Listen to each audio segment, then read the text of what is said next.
Hello, everybody, and welcome to another episode of Hot for Teacher. Episode number 27, in fact.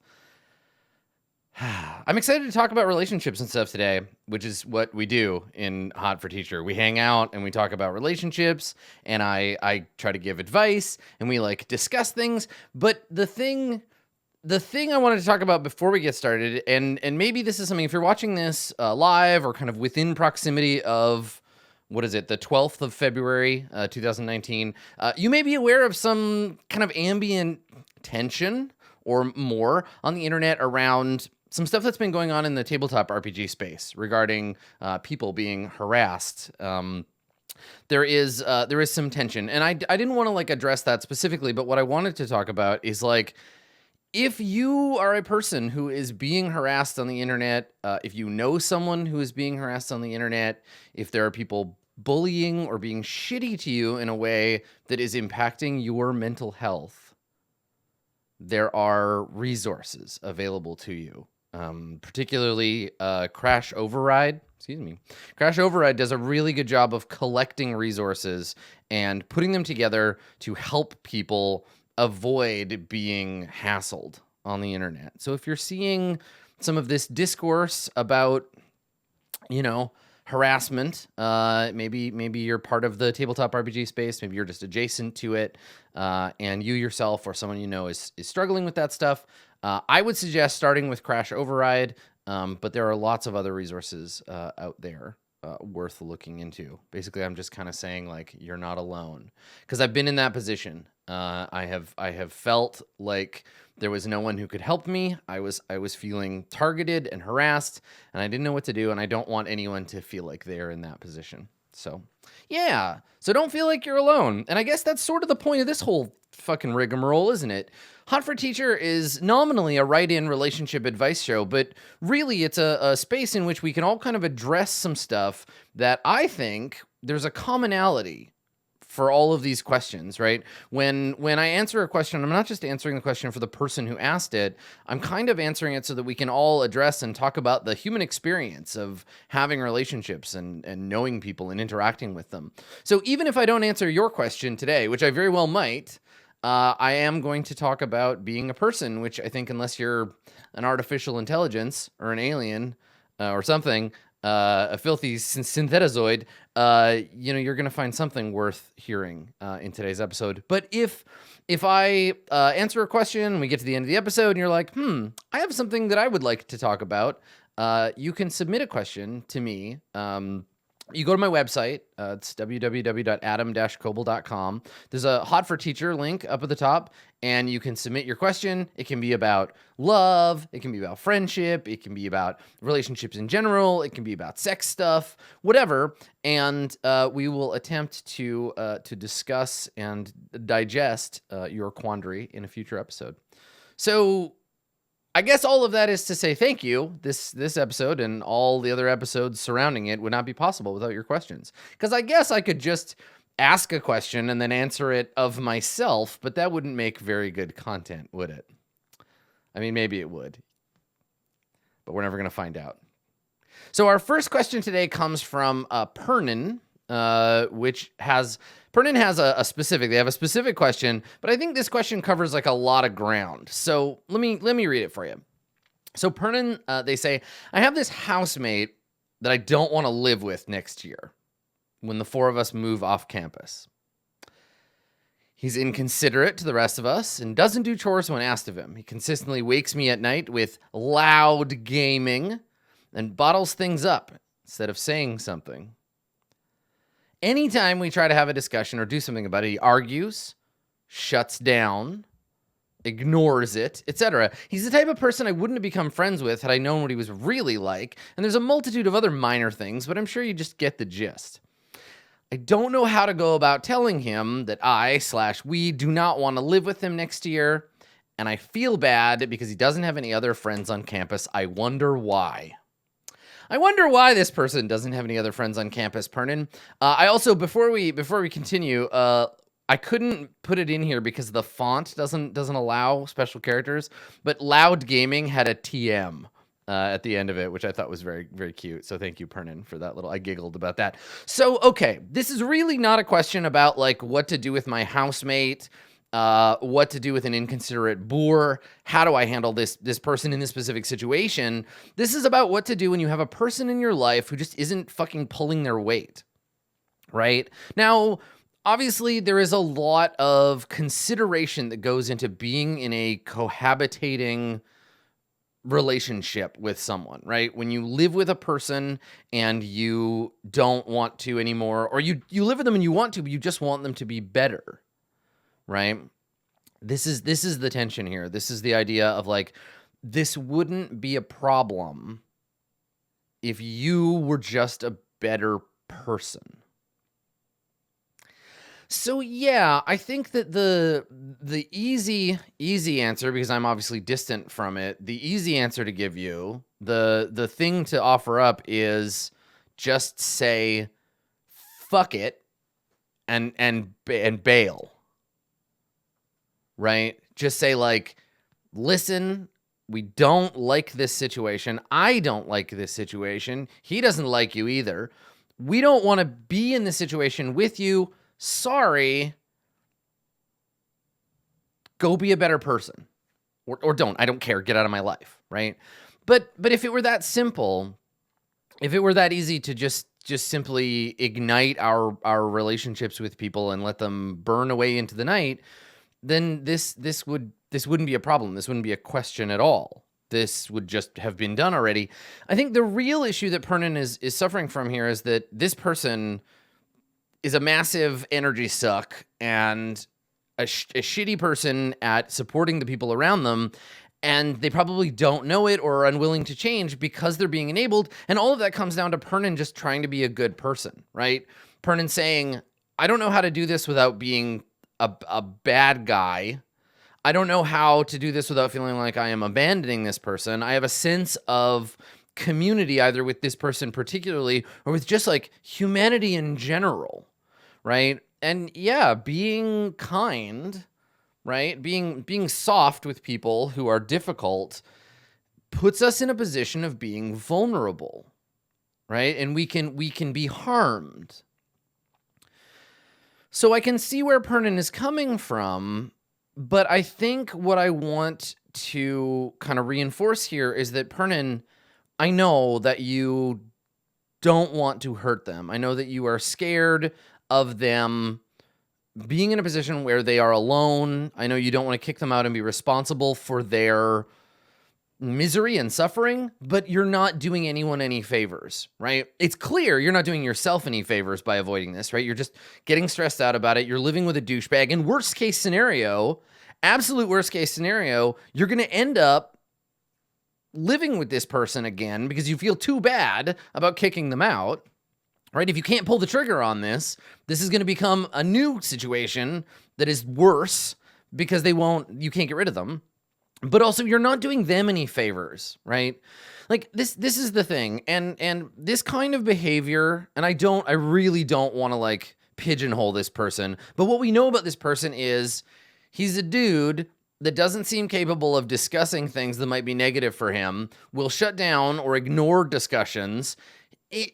I'm going to assume, because you said campus, I'm going to assume that he's in his like early to mid 20s, which means he's just in second teenagerhood, right? This is a second adolescent. That's right. So Crate in chat pointed out, this is a fine denizen of the man place, right? This is a person who has advertently or inadvertently subscribed to a goodly number of fairly shitty masculine tropes. And like I said at the beginning, maybe they realize they're doing it, maybe they don't, but the point sort of is that you're not helping them by coddling them. There's this cycle that can happen with people like this where they will take advantage of people, right? They will say, I don't have to do the dishes, someone else will do them. I don't have to clean the house, someone else will take care of it, because the people that I am around are more emotionally aware, they are better people than me, and they'll just take care of me. And I can continue to be a dirtbag while these other people care for me. No, I'm not saying that your roommate is doing this on purpose. I don't know that they are necessarily doing this thing. But like you admitted it yourself, Pernan, you wouldn't even be friends with this person if you had known what they were really like. And can I just take a minute? If you were saying things like, I wouldn't be this person's friend if I knew what they were really like. You know what they're like. You're not their friend. Just fucking let it go. Just let them go. Just let them blow away. Because the thing is here is that we do not have to be friends with people that do not make us feel okay, right? You have an entire life ahead of you, however long that life ends up being, to find other people who will not fuck your shit up. And so does this person. This person has the rest of their life to get better. So I think it really depends on how much you want to sink your time and energy into this person being better, right?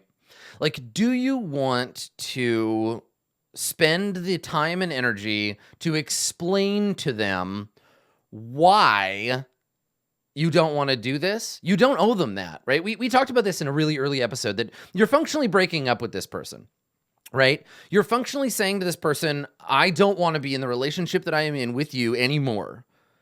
The end. That's all you need to say. You can say to them, hey, so this situation isn't working out. I don't want to be in the same house as you anymore. Sorry it turned out this way.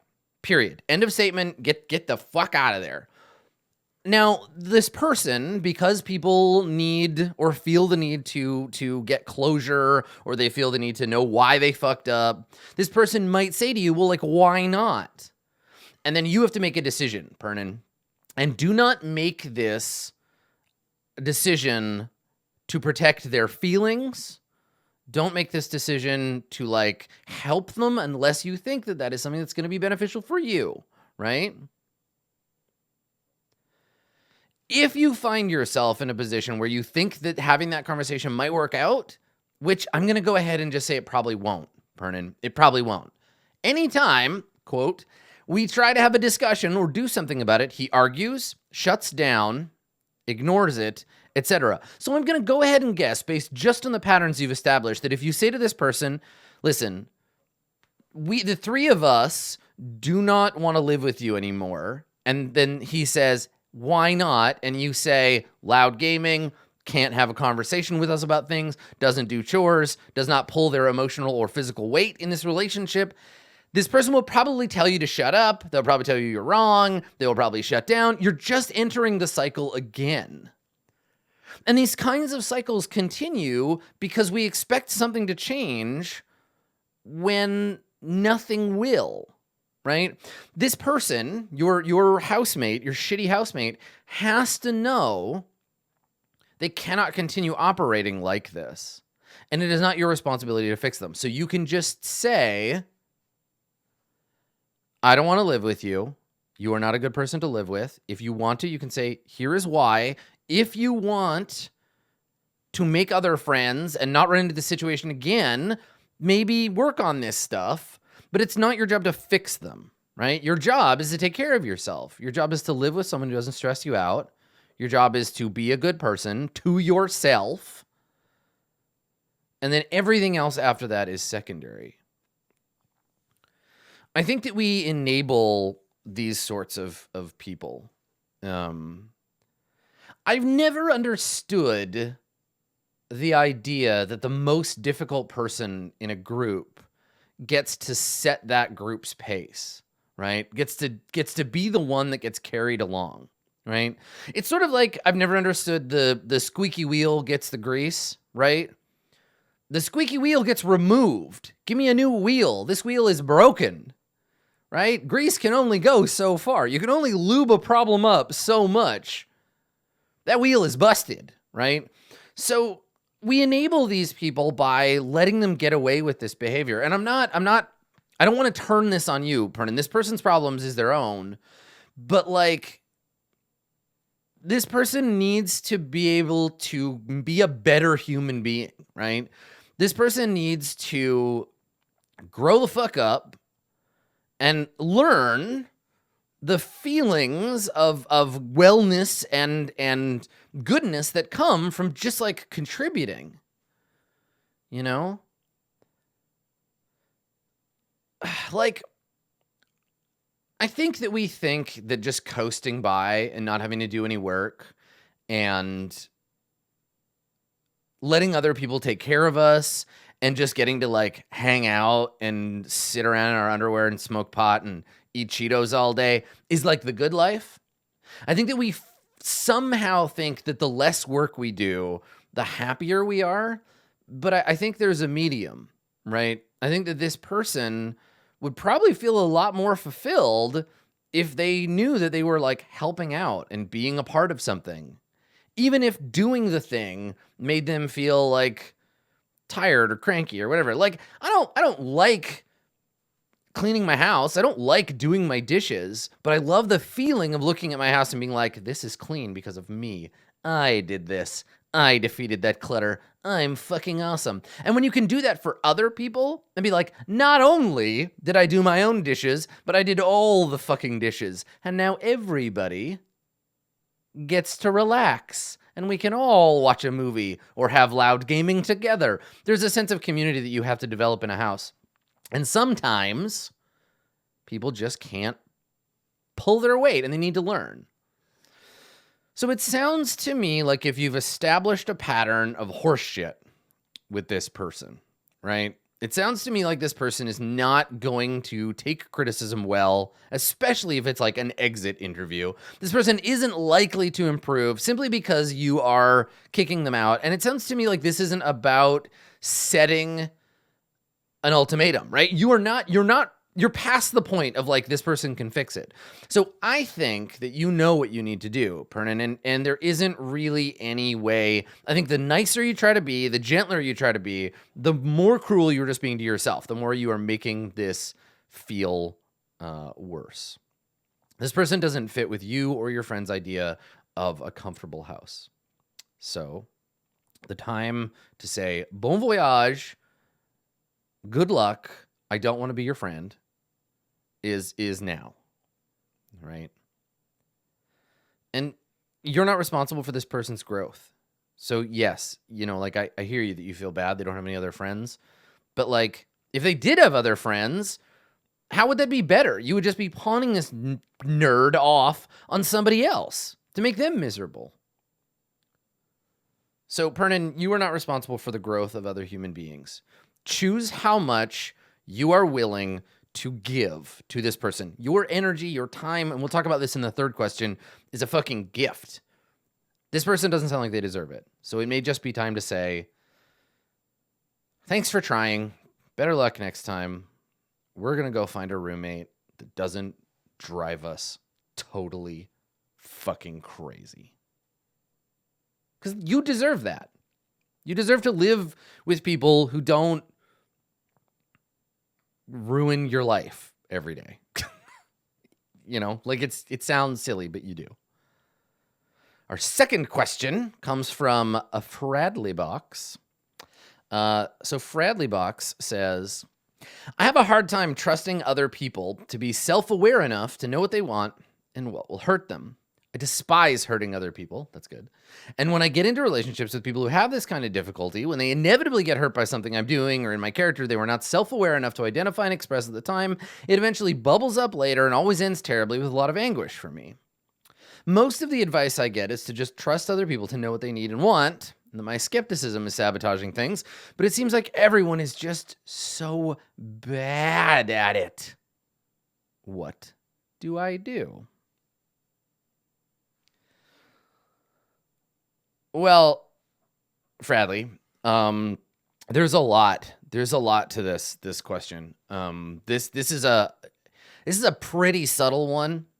This isn't like my new boyfriend hates my dog, right?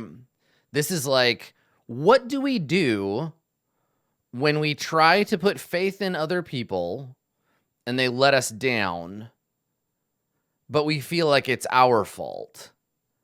but it's really their fault. There's a lot of weird, nuanced stuff happening here that I don't think in the 20 minutes we have allotted for this question we'll be able to disentangle. So I wanted to just kind of put that flag in the ground, right? That we're not going to get this all fucking sorted out. And if you would like to get this all sorted out, counseling, therapy, right? Talking to a professional over the course of several weeks or months to help you untangle some of this stuff is the play. Do that. But I want to talk about it because I have felt this myself, right? So there's this thing, this kind of bootstrappy kind of emotional libertarian thing that we can do as people. And this is something that I struggle with a little bit in terms of relationship anarchy or non-hierarchical structuring in relationships, where you're just I will take care of me and I will trust you to take care of you. And if you can't take care of you, that is a you problem and not a me problem, which I fundamentally want to believe, but I also believe that we are responsible for helping each other get through stuff. And what may be okay today might come up later as not being okay. So I'll give you a personal analogy. For me, a thing that I can run into sometimes is when I get close to a person and maybe they start developing romantic feelings for me, and I'm okay, so I'm not a person that feels a lot of intense romance feelings. I may not be able to reciprocate that stuff with you. I don't really believe in sort of traditional relationship structures. I am not going to be your boyfriend. I am okay with you, more than okay. I am excited about you having other positive, strong relationships of varying sorts. And I'm going to as well. And I need you to be okay with that if you would like to be close to me in this romantic way. And because of things like new relationship energy and because it's easy to say I feel fine with something because I'm not face to face with it, because of all that stuff, in the moment, people often say to me yeah, fucking sweet, I am down. That sounds great. And then weeks or months or whatever down the line, when faced with things like jealousy or confusion, or they meet somebody else who fits a much more traditional, much easier, mononormative model, they're bye, I couldn't handle it, I quit. And I'm awesome. Glad to know you have changed your mind. Now, the thing is that we cannot answer for future versions of ourselves, right? We can only say what we feel now and what we anticipate feeling later, right? There's this feeling that we get where we're no, I know what I will feel later. I know where my boundaries are, right? I know what I need, but all I can know is what I need right this second. And later, I am going to change. And I think that even though human relationships have inherent to them a massive variety of unpredictable bullshit that occurs, we can kind of guess. And we can acknowledge that it's just a guess, right? So Fradley, I think what might help in this case is knowing that for them, which is to say people you get into relationships with, and for you to a degree, though it sounds like maybe less, there is uncertainty. We cannot know the future version of ourselves. And so I think what you can talk to people about is here's where I'm at right now. Right? Here's what I am bringing to the table. Here's what I offer to you as a person in a relationship, right? Here are the ways that I can and would like to support you. Here are the things that I'm interested in this relationship. Doing some of that kind of non-normative relationship buffet stuff where you're I'm interested in this, this, and that, and I can offer this, this, and that. And then they're cool, here's what I got, here's what I want. And you build your little Venn diagram together and you're bam, all right, cool. This is going to be a relationship about this stuff. Emotional support, hanging out casually, maybe snuggling, but it's not going to be about sex stuff. And we're not going to, live together, and we're not going to play fighting games. Right? Because neither of us want those things. And so we can establish that, but I think every conversation about what a relationship is or what a relationship will be, you have to say to this person, and they have to say to you, and you have to acknowledge as a team, I am leaving room for both of us to grow and to change, right? I am consenting to you not having a 100% certain idea of what your future needs will be. I am giving you room to be a fluid individual. Also, like, maybe we can play Street Fighter 2 sometimes, but it's not my favorite. So the idea here is recognizing yourself and the other people around you as fluid entities, right? Being willing to change. It's not about trusting or not trusting them inherently, right? It's not about that. It's about recognizing that no one is perfect in terms of their own self-awareness. And maybe, Fradley, you have a really solid idea of what you are like and what you will be like in the future. Maybe you've got a fucking great handle on it. And that's really cool. But I would warn you against, there's an undercurrent of, I don't want to accuse, and I know Fradley enough to say that this isn't exactly the case, but there's an undercurrent here, if you didn't know this person, of like narcissism in this question, of this like, well, I'm mostly fine, but this other person, they're gonna fuck this up. Everybody is bad at this, but I'm mostly fine at it. Which, again, I'm not accusing Fradley of that. I'm just saying this is a risk. This is something that I also, as someone who, as you can imagine, tends to be slightly more experienced, slightly more like cognizant of like relationship stuff. You know, the people that I get into relationships with don't have a bi-weekly relationship advice show, right? They don't think about this stuff. They don't engage with it necessarily in the same way. So the risk here is that we think of ourselves as being somehow more perfectly self-aware. And I think that, honestly, if we let ourselves fail or be uncertain, right? Like, I think you have to turn some of that inward and recognize that, like, maybe your own certainty isn't perfect. And I think again, in this case, I think that's sort of not what's happening here. I don't think this is like I'm perfect and everyone's a fuck up, but like consider that it's okay for both you and the people that you're around to not be totally self-aware. And that sometimes things will emerge that you do not expect. Like, for example, okay, I'm gonna talk about a personal, like something that triggers me personally, like a phobia that I have. So if I'm just gonna talk about it a little bit. So if like needles or medical stuff freak you out, just I'll put my hand down when I'm done talking about it, okay? Because I wouldn't want to listen to this if I was in a bad head state. So I have a really bad needle phobia, and I'm gonna try to talk about this quick before I get all lightheaded. And I did not know that I had a needle phobia until I was like in my late teens and was like in the dentist's office. And I was getting a needle to like numb me before a procedure, and I just started freaking out. Like I got all sweaty, and I got dizzy, I got tunnel vision, and I had no fucking clue what was going on.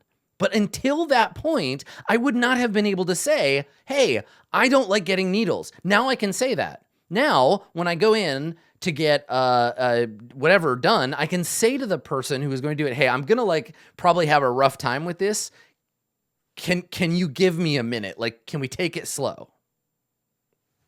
The idea here is that you can't always be aware of what's going to make you feel hurt. But I think that if you sit down with a person and you say to them, you know, here's where I'm at today, right? This is what I'm about. These are the kind of patterns that exist in my life. This is the stuff that is going on with me and kind of what I want out of relationships. These are my things that feel like a certainty. Right? And you get the same from them, where you say to them, what do you got? Right? Where are you at? And then we all just accept together as a group, you and this person, but all of us as people, we just accept that like we're imperfect. And I think verbalizing this is cool. Like saying to someone, I trust you to tell me what you need. And I would like you to trust me to be patient with you when something changes. And man, that is such a, for me at least, that's such an intimacy booster. Like being given permission. Now I know that I don't need permission to have feelings. I know I don't need permission to express them. I know I can feel what I want to feel and I can talk about how I want to talk about it, but having someone tell me it is okay for you to change. It is okay for you to need something different tomorrow than you do today. And that might change our relationship, right? That might mean this relationship has to shift dramatically. It might mean that we can't be in this relationship anymore, but that's okay because your safety, your well-being is more important than the relationship. And this goes way back. This goes way, way, way back. And we talked about this like in the first episode, this idea of a relationship being extra, a relationship being a bonus on top of whatever your normal solo well-being is. And you do not need relationships to be happy. Ergo, they should only be beneficial, right? So like offer that up, Fradley, and ask for that yourself, right? Give and get permission to change, to be imperfectly self-aware. Right? It's not about just blindly trusting people to know what they need and want, because as you say, most people either don't know what they need or want, or don't think they are allowed to change. So like that skepticism is fine, but just apply it to everything. Know that you cannot step in the same river twice, and that what is going to hurt someone or what is going to make them happy an hour from now, a day from now, a year from now, will not necessarily be the things that they are capable of expressing to you right now as making them happy or making them feel scared or whatever, right? Like nobody wants to feel anguish, right? It's not like they want to hurt you later, right? It's not like and I've had to deal with this. Again, I've had to deal with this myself where I've had like a lot of internalized like frustration. I've had anger. I've had like, why are you like this? You said this was fine. And now all of a sudden it isn't, but it's not all of a sudden, right? And all of this, I think, ties into, as some folks in chat have noticed, they've tied into consent, right? It's tied in this idea of like giving people permission and inviting them to rescind what they say today, right? Nothing is legally binding in these sorts of relationships. It's not like you're signing a contract that says, you know, never wear an orange shirt or I will break up with you. Listen, maybe if you're in a contract signing kind of relationship, fine, but like we cannot know today what we will be tomorrow. And to expect that from people is only going to hurt us and them. It's not fair for anybody. So yeah, next time, or even today, I don't know, even today, try it, right? Like give people permission to change and set that up as like not the last word on stuff, right? Sit down with people and establish this baseline of communication early on so that later you can check in, right? You can be like, hey, how are we doing? You know, I know that you were feeling a little anxious about, I don't know, public displays of affection, but you were interested in trying it. We've been going out. We've been holding hands. I hugged you at the bus stop in front of all those strangers on the bus. How do you feel? And they might be like, you know what? That's really nice. I'm actually kind of digging it. Maybe we could do more of that. Or like, no, you know what? I was right. It does make me uncomfortable. I think I'm cool. Maybe let's back off on that a little bit. And just continue working on that stuff, right? And it isn't so much about saying to them like, I have the authority to allow you permission to change. It's about saying like, acknowledging that like, hey, we're people and people are not solid objects. People are a fluid mess, sometimes literally. And that's cool. That's fine. I expect a degree of unpredictability from both of us. I'm like, let's be flexible. Let's hang out. Let's do this thing together. It's a team effort, right? It isn't about you, Fradley, being like, I know everything about myself, and I trust that you also know everything. And then all of a sudden you're in the middle of an emotional car wreck because they didn't know everything. But it also gives you permission to just back the fuck off of that. You don't have to know everything, right? I would way rather be in a relationship where we give each other room to surprise each other, to figure shit out. Yeah. Yeah. Give yourself some space. Give them some space too. I think it works out. It takes more work, right? Than just being like, here's how it's going to be, because you're constantly like, how is it? But it's, in the long run, I think it's absolutely more worthwhile. Even if it sometimes ends up with a relationship ending, right? Even if you get to a point where you're like, I don't want this anymore. That's okay. Right? You can work through that. So our last question comes from an anonymous question asker. It's a real simple, short one. And I wanted to answer this question. I wanted to talk about this because I think that this is a question that comes up a lot for a certain kind of person. It's something that I've struggled with before, and it was kind of congruous with my real life because I was having this conversation with a friend offline, like relatively recently. So our question from an anonymous question asker says, got a good friend and I like them a lot, but to talk to them is to talk about them. And I'm feeling a disparity in emotional labor. Please advise. So I imagine that a lot of people probably have this feeling, or they have a friend where they're like, I love this person. I love spending time with them. They're great. But like every time we hang out, all they want to talk about is themselves.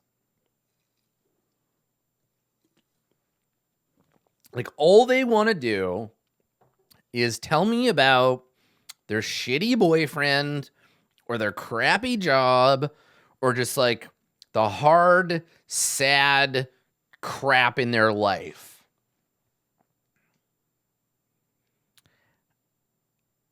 And it's fucking exhausting. Right? Now, I don't think that this is necessarily a bad relationship. I don't think that inherently I am the listener and you are the talker. I don't think that can't work. I think that it's completely possible to have a person who derives a great amount of their relationship energy from being the person who like nods. That sounds rough. And then what?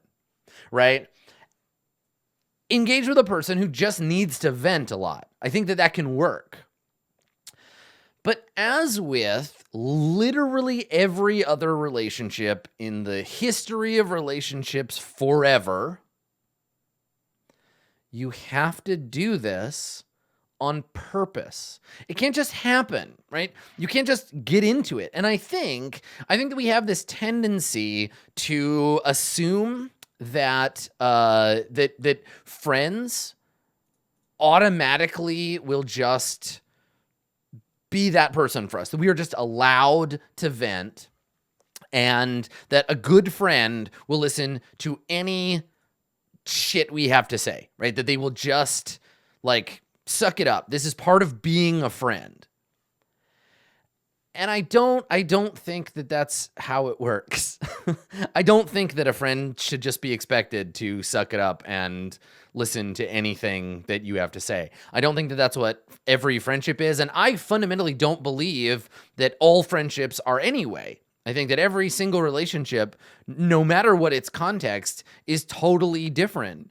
And I think that you can have this uneven balance, this disparity of work, if you agree to it in advance, right?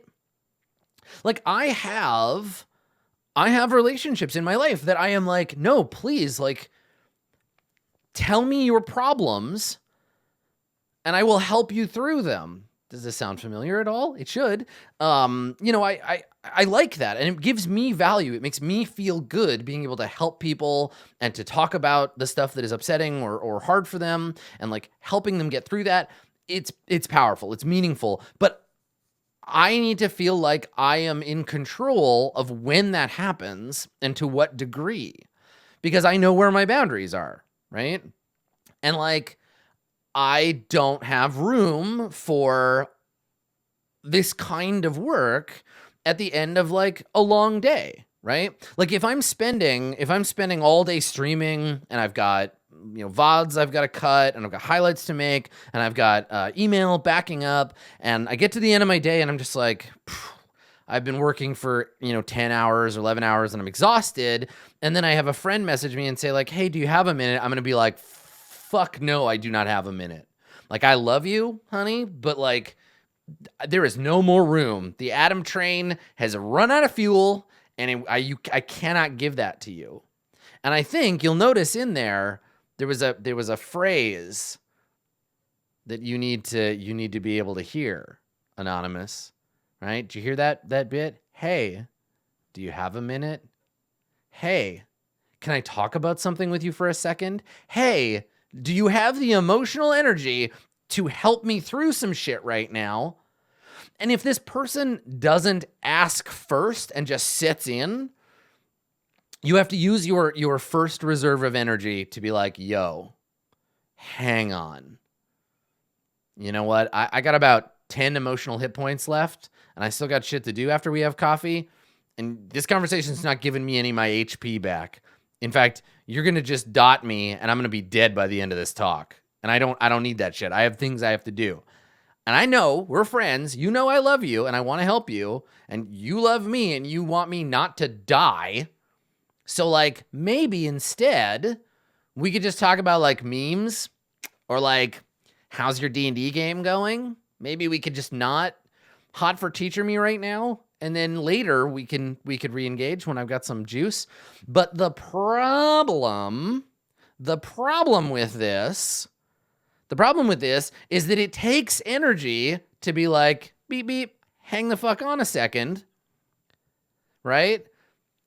It takes energy to be like, yo, we just wait a damn minute, right? If you got 10 hit points left, maybe it takes 8 of those 10 hit points to risk what might be their displeasure by saying like, hey, please, I don't have time for this.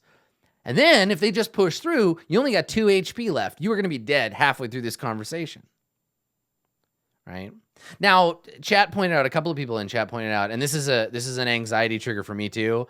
Don't just go to somebody, for everybody here, don't just go to somebody and be like, hey, do you have a minute to talk? Or like, I need to talk to you, or we need to talk, and not say what it's about. Because fuck that. I cannot let that go if somebody does that to me and be like, about what? What do you need to talk to me about? It'll ruin my whole day. I can't handle it. So yeah, I mean, the point here is like giving someone some warning, right? Giving someone warning to say like, I could use someone to talk to, or I'm having a rough day, or like, do you have a minute? So, Anon, what I would suggest is before you go into the next conversation that you're going to have with this person, next time you hang out, right? Save up your energy juice, right? Save up your emotional labor juice here and spend a little bit of it at the beginning of the conversation to say, hey, so normally I know that we get together and you complain about how your dog and your cat don't get along, and we have coffee and I nod like a good friend, and that's good for me. Like, I'm okay with that, but like, it sucks a lot of my energy, right? And I really don't feel like we're in an even trade here, which is what I need, right? This relationship, our Venn diagram is fucked up because you prioritize talking about yourself a ton, and I prioritize listening to you much, much less than that. It's not good for me. So start that conversation, or even better, have it outside of your normal parameters, right? Don't wait, because this person might be like accumulating bad juice, right? They might be accumulating stuff. They're like, oh man, I'm so excited. I've had the worst week, and I finally get to like sit down with Anonymous, and we get to talk, and I get to just like unload all this like bad stuff. And oh man, I'm gonna feel so good and relaxed and catharsisized by the end of this conversation. I'm gonna sleep like a baby, right? Maybe they have fired themselves up. And if you go into that situation and you're like, hang on, y'all, I can't handle this today. It's like a sneeze. They cannot sneeze, and it's going to fuck them up. And that's their fault. That's on them. But like, it's not going to be good. So I would suggest at some point between now and the next time you hang out with this person, like just casually bring up like, hey, when we hang out, I could really use some time to talk about this thing. Or I could really use like a chill conversation. We don't talk about anything stressful. Or if you're feeling brave, you could just flat out say, hey, I've noticed that when we hang out, we do this thing where like you talk about yourself a lot, and I value your sharing, right? Like that's cool, and it builds intimacy between us, but I just feel like I don't have a lot of room to talk. I need you to make some space for me. And hopefully they won't be like our first question's subject and shut down or be weird about it. Hopefully they will say, yo, thank you for looking out for yourself. I didn't realize that I was doing it, or I didn't realize that I was sucking up your energy, or like I realized I was doing it and it was sucking up your energy, but I thought that you were okay with that, right? Like Fradley Box, I was waiting for you to put up those boundaries, right? Like I'm running around flailing my arms looking for the invisible wall of your emotional boundaries, and I haven't found them yet because you're just sitting there nodding and being like, that sounds hard. And I'm just like, fucking going. This space is so big. I have all this room to run around. I'm just waiting for you to bounce me off the wall, but it's not there. There's no walls. I can do whatever I want, right? Maybe they've been waiting for you to be like, whoa, friend, fucking stop. You hit the wall, right? There is the invisible wall of my emotional boundaries. You hit them. Ouch. There it is, right? Maybe they're waiting for you because they don't know. You're not communicating your needs or your boundaries to them. So do that. You have that power. And a good friend who cares about you, right? A friend who is in a relationship that they value with a person that they like, they are going to appreciate you protecting your shit. They want you to be happy. They want you to feel good, right? And if you say to them, hey, well, there it is. There's the wall. You hit a boundary. This is a lot, and I need you to adjust your trajectory, right? Turn your ass around. Come on back over here, and let's get away from the danger zone. You need to give me some emotional labor times now. If they respond to that by being like, what? How dare you? You're a bad friend. Fuck you. Then you suck. If they do that, then like I told Purnham, it might be time to pull the ejector seat on this one. But probably they won't, right? You said that they're a good friend. And you like them a lot for a reason. And so probably they will feel embarrassed, right? They might feel a little bit ashamed. They're going to feel like maybe hurt in a weird way because like things are not the way they thought they were. Right. And that's they're allowed. That's okay. Right. If someone tells you you have been taking emotional advantage of me, you're probably going to be like, fuck. I didn't mean to. You didn't tell me not to. They might get defensive. Like people have a lot of weird defense mechanisms that are built into them. They're socialized to respond to this kind of thing in a bunch of different ways. But hopefully the way they will respond to their own shame or embarrassment or whatever will be to apologize, to be like, oh, I'm sorry. Like whether I knew I was doing it or not, whatever, I'm sorry that I put you in this position. Thank you for expressing this boundary to me. Let's talk about how we can make this better. What can I do? How can we fix the Venn diagram? And it might be that the thing that makes your relationship good and strong is this very specific engagement. And for them, they might be like, you know what? Like, I need a friend or friends who can just like get all this stuff from me. In which case, that it just might not work. It might not be good for you. And that's okay, right? Because no relationship, no friendship, no boyfriend, no girlfriend, no husband or wife, no family member, no intentional relationship is more important than your own personal well-being, right? If you are sad, if you are having a hard time, it doesn't matter what other people need of you. It doesn't matter what other people are trying to get from you or what gap they're trying to fill. If you are fucked up over this relationship and they are not willing to help you unfuck things, then just get out of there, right? Engage. And we've gone beyond the question asker's original point.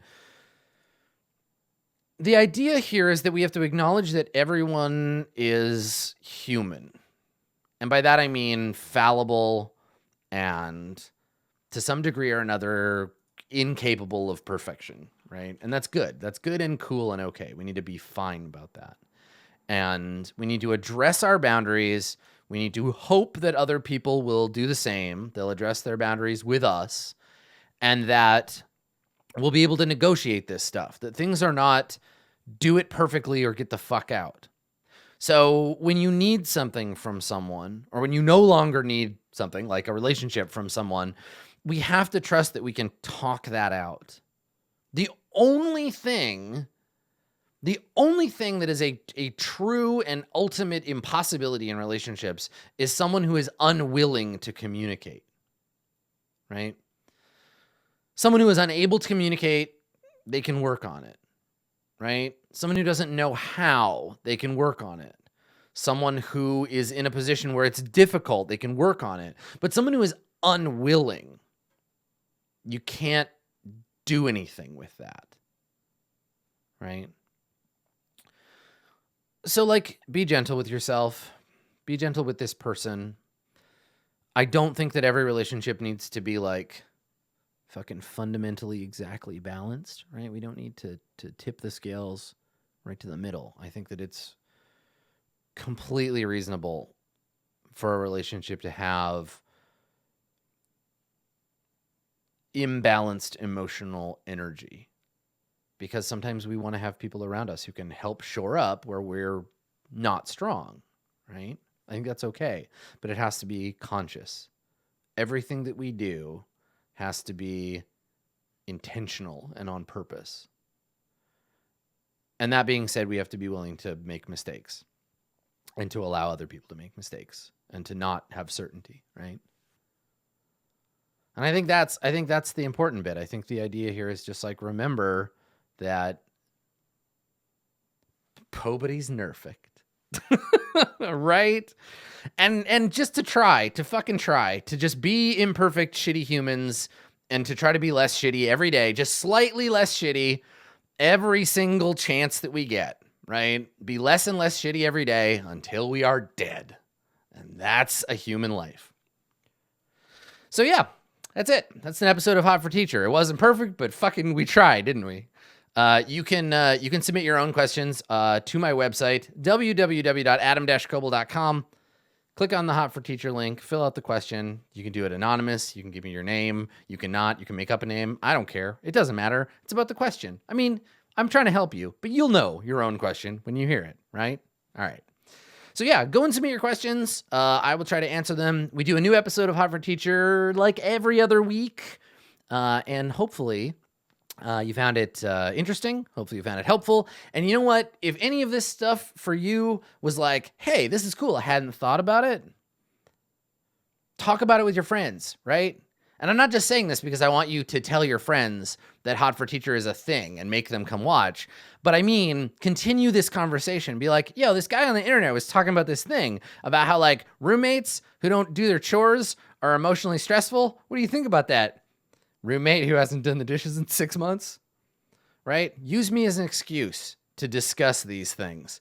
Carry this feeling of emotional communicativeness out into the world with you. Talk to your friends, because that's why we invented language, so we could communicate. So go use it. Don't embarrass the ancient Sumerians, all right? That's it for me. We will see you next time on Hot for Teacher. Bye, everybody.